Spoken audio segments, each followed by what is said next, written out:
Jóvenes estudiantes, muy buenas tardes y bienvenidos al curso de Historia Universal. Quien les saluda, el docente Ronaldo Cotera. Muy bien, el tema que vamos a trabajar el día de hoy va a ser el expansionismo macedónico. Principalmente vamos a centrarnos en dos personalidades. Estamos hablando de Filipo II y Alejandro, el descendiente de Filipo. Entonces, debemos iniciar señalando que el expansionismo macedónico, que va a ser pues liderado por Felipe y Alejandro, debemos contextualizar que Grecia, por aquella etapa, justamente estaba pues presentando a mediados del siglo IV antes de Cristo una clara imagen de decadencia, ¿no? Eh, la inseguridad política y las continuas guerras entre las ciudades-estado, especialmente entre Esparta y Atenas, así como los conflictos internacionales, habían empobrecido al país, ¿no? Ahora, también agregado a eso, debemos señalar que, debemos mencionar que la falta de cordialidad y unión entre los estados helénicos va a arruinar básicamente la libertad de Grecia. Como consecuencia, va a ser una presa fácil, ¿no?, de los poderes extraños, como es el caso de Macedonia. En este caso, debemos comprender y entender que Filipo II, con su famosa falange macedónica, ¿no? Va a conquistar todas las ciudades griegas menos Esparta. Pero en ese intento de intentar conquistar, justamente es que va a fallecer cuando se preparaba pues para conquistar este imperio, ¿no? Entonces, de alguna u otra forma podemos señalar. Aquí vemos al imperio macedónico. Toda la parte que nosotros estamos viendo, que está pintado de rojo, es la parte donde eh, Filipo pues conquistó territorialmente, ¿no? Y tenemos toda esta parte, ¿no? Todo, cuando ya se preparaba para ir al imperio persa, es ahí cuando falla, ¿no? O cuando fallece. Ahora, debemos tener en cuenta que el medio geográfico de Macedonia, debemos tener en cuenta lo siguiente. El reino de Macedonia estuvo situado al norte de Grecia. Nosotros nos damos cuenta, estamos hablando pues básicamente de esta, ¿no? La República de Macedonia.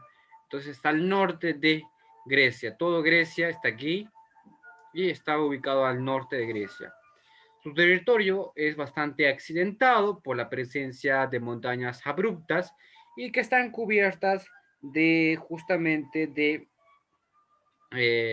bosques, ¿no? Entonces toda esta zona va a ser pues una zona que está cubierta de bosques. Tiene además extensas praderas donde por entonces se criaban pues muchos caballos, ¿no? Entonces también los macedonios supieron aprovechar las regiones fértiles para la agricultura, ¿no? Como es el caso. Asimismo, construyeron también los famosos caminos para poder comunicarse con los pueblos griegos, pues de quienes sacaron provecho cultural. Ahora, los macedonios tenían ciertas afinidades como los griegos, ¿no? Eh, a pesar que para estos eran simples bárbaros, ¿no? Entonces había una gran diferencia, ¿no?, entre lo que vienen a ser los gobiernos o los estados griegos, eran pues un poco más organizados, más civilizados. En cambio, los macedónicos pues dejaban llevarse por la afluencia de lo que justamente es la barbaridad, ¿no? Ahora, después de la decadencia del pueblo griego, Macedonia alcanzó importancia o su mayor importancia con Filipo II, ¿no? Entonces, como señalaba anteriormente, va a ser pues toda la parte anteriormente que les he mostrado, toda esa parte que está señalada de rojo, es justamente que va a dominarla, ¿no? Y justamente cuando ya se iba preparando para invadir el imperio persa es que fallece. Ahora, ¿quién es Filipo II? Debemos tener en cuenta que Filipo II fue emperador de Macedonia, ¿no? Él tuvo una educación en Tebas, según el método griego, ¿no? Porque recordarán ustedes cuando hablábamos, tenía pues fue una persona bastante ambiciosa, enérgica y sobre todo astuto, ¿no? Se consideraba discípulo de Epaminondas, ¿no? Un gran guerrero tebano. Además, trató de imitarlo en sus actividades políticas y militares. Además, organizó un poderoso ejército y la famosa falange macedónica. ¿Qué es la falange macedónica? Ya que lo menciono en reiteradas ocasiones. La falange macedónica básicamente es la estrategia militar que va a ser utilizada de esta manera, ¿no? Entonces, era en una línea de soldados, básicamente se reunían, ¿no? Entonces, básicamente es esto. La imagen que estamos viendo representa básicamente lo que es la falange macedónica. Que hay que señalar que es una imitación del batallón sagrado de los tebanos, ¿no? Sus soldados portaban lanzas, largas lanzas y estaban pues protegidos por corazas y cascos de cuero. Además, les dotó pues de una excelente caballería.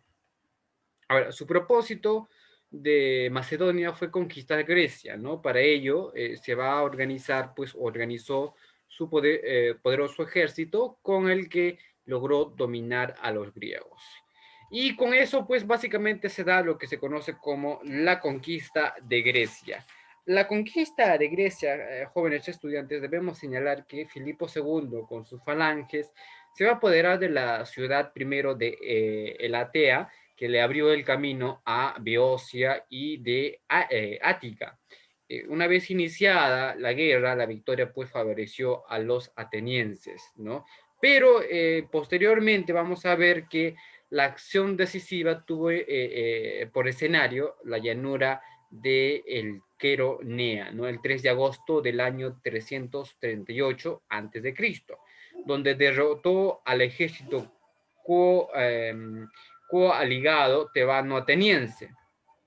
Entonces, en un congreso nacional realizado en Corinto, todas las ciudades griegas, a excepción de Esparta, reconocieron el poderío militar de Macedonia. Entonces, eso es básicamente la estrategia que va a utilizar Macedonia para conquistar Grecia. Ahora, posteriormente, después de Filipo, va a llegar justamente otro personaje, ¿no? Hay que señalar que posteriormente, cuando Filipo II se preparaba justamente para invadir el imperio persa, fue asesinado, ¿no? Y le va a suceder su hijo Alejandro el Grande, también conocido como Alejandro Magno, ¿no? Entonces, Alejandro Magno y sus conquistas. Debemos señalar lo siguiente sobre este personaje. Alejandro Magno fue hijo de Filipo II y de la princesa Olimpia. Subió al poder a la muerte de su padre a la edad de los 20 años, ¿no? Recibió una educación esmerada bajo la dirección inmediata del gran filósofo Aristóteles. En él se había cumplido pues, el famoso precepto clásico de mente sana en cuerpo sano. Ahora, hay que señalar que Alejandro Magno era prudente, ¿no? Sin dejar de ser valeroso, activo de demasía y lleno de dignidad espontánea. Llegó a ser el conquistador máximo y el capitán más grande de la antigüedad, ¿no? Entonces, sin lugar a duda, fue importante el desarrollo que va a tener. Sus conquistas, debemos señalar que sus conquistas, que a la muerte de Filipo II, los griegos creyeron, ¿no? Que había llegado pues la hora de librarse de la dominación macedónica. Con tal propósito ocurrieron varias sublevaciones, pero Alejandro, con solo 20 años de edad, salió al frente, atravesó las Termópilas y tomó la ciudad de Tebas, que era el centro de insurrección. Luego se va a preparar para conquistar el imperio persa, que estaba gobernada por Darío III. Ahora, en el Congreso de Corintio, Alejandro el Grande había sido reconocido como el jefe supremo de Grecia. Desde aquel momento se va a convertir pues, en el guerrero más importante de la antigüedad. Y aquí vemos, por ejemplo, lo que vienen a ser justamente las conquistas de Alejandro el Magno, que abarcaron los continentes europeo, africano y asiático. Hay que señalar que conquistó territorios de Asia Menor, Egipto, Persia e India, ¿no? Entonces, por ejemplo, ¿no? Va a conquistar la conquista del Asia Menor después de dominar Grecia. Alejandro se va a preparar justamente para la conquista del Oriente.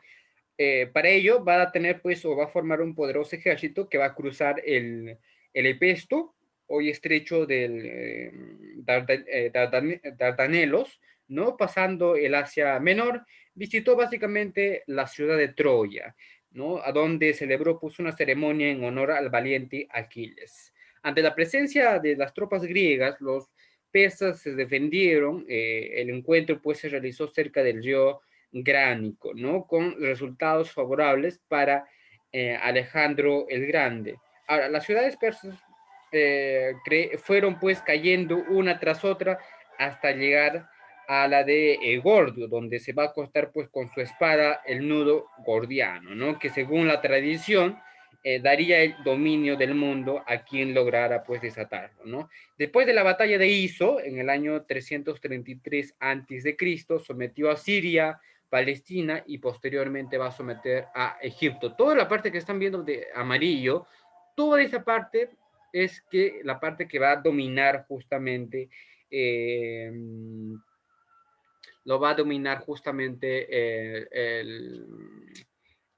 el imperio macedónico, por así decirlo, ¿no? Ahora, la conquista de Persia, por ejemplo, se va a dar a cabo después de dominar Egipto. Alejandro Magno pues va a comprender la conquista de Persia, cruzó los ríos Tigris y Éufrates, ¿no? En la Mesopotamia, triunfando pues en la batalla de Nogamela y Arbelas.